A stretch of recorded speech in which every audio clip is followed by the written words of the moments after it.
নারে তাকবীর, নারে তাকবীর, নারে তাকবীর। আমরা প্রত্যেকটা মুসলমান ভাইদের সঙ্গে আমরা আছি, থাকবো। আগামী দিনে প্রত্যেকটা লড়াই কাঁধে কাঁধ মিলিয়ে আমরা এগিয়ে যাব।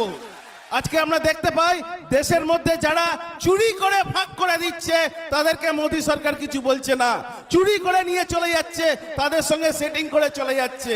কিন্তু এই গরিবদের প্রপার্টি, এই গরিবদের আওয়াজ, এই গরিবদের হক তারা ছেনার জন্য রেডি রয়েছে।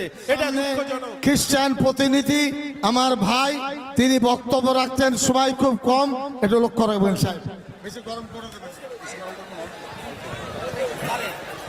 আসসালামু আলাইকুম ওয়া রাহমাতুল্লাহি ওয়া বারাকাতুহু।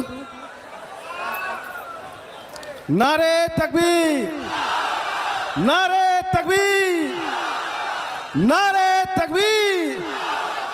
এখানে কারোর কাছে ইন্ডিয়ান ফ্ল্যাগ আছে? একটু দেখাবেন ইন্ডিয়ান ফ্ল্যাগ।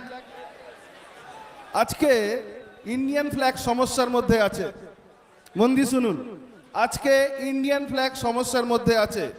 আগামী দিনে এটা কিন্তু পুরোটাই গেরুয়া হতে চলেছে। বর্তমান ভারতবর্ষের যে সিচুয়েশন এবং কেন্দ্রীয় সরকার যা করতে চাইছে, তারা বলতে চাইছে, আপনারা বিভিন্ন জায়গায় ব্যানার দেখবেন, উল্টো পাল্টা উস্কানিমূলক কথাবার্তা, উল্টো পাল্টা কথা, যেটা শুধু হিন্দুদের জন্য। এটা খুব দুঃখজনক, কারণ ভারতবর্ষ হচ্ছে সমগ্র মানুষের। ভারতবর্ষ হচ্ছে হিন্দুদের যেমন, খ্রিস্টানদের যেমন, মুসলিমদের যেমন, শিখদের যেমন, বুদ্ধিস্টদের যেমন, জৈনদের যেমন, সর্ব জাতির সর্ব ধর্মের লোক। আজকে এখানে শিখ ভাইরা এসছে, এরা বলে না যে ভারতবর্ষকে আমরা শিখিজম করে দেবো, সব ভারতীয়কে আমরা শিখ করব, কখনো এরা বলে না।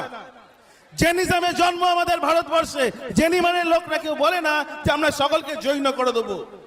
আজকে বুদ্ধিস্টের জন্ম আমাদের ভারতবর্ষে, তারা বলতে পারে না যে চলো আমরা সকলকে বুদ্ধিস্ট করে দিই। কিন্তু দুঃখের বিষয় আমরা স্লোগান শুনতে পাই কি?